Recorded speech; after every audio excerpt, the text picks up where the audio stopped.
Hello అండి, welcome to my channel.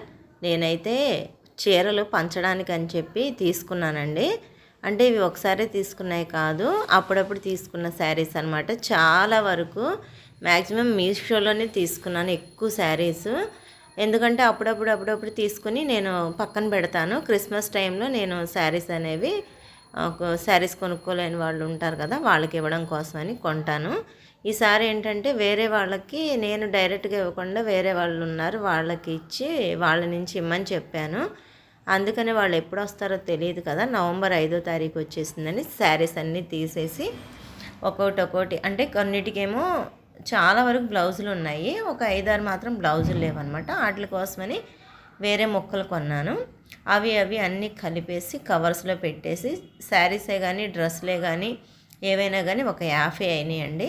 ఈ 50 కూడా 50 మందికి పంచడానికి ఇస్తున్నాను అనమాట.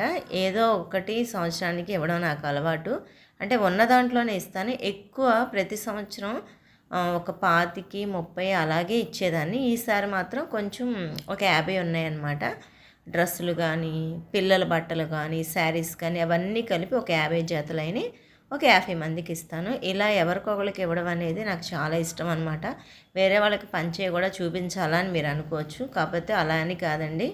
ఎవరైనా సరే కనీసం ఒక్కళ్ళకైనా సరే ఇస్తారులే పండగ టైంలో, అస్సలు కొనుక్కోలేని వాళ్ళు ఉంటారు కదా, అందుకని ఇలా చూపిస్తున్నాను అంతే. నాకు చేతనైన దాంట్లో నేను చేస్తాను. ఒక్కొక్కసారి దుప్పట్లు ఇస్తాను, ఒక్కొక్కసారి భోజనం ఇస్తాను, ఒక్కొక్కసారి బట్టలు ఇస్తాను. మ్యాక్సిమం ఎక్కువ శాతం బట్టలే ఇస్తానండి పండగకి. ఉట్టప్పుడు మాత్రం రైస్ ఇస్తాను. మీరు కూడా ఇలా చేయాలనుకుంటే చేయండి.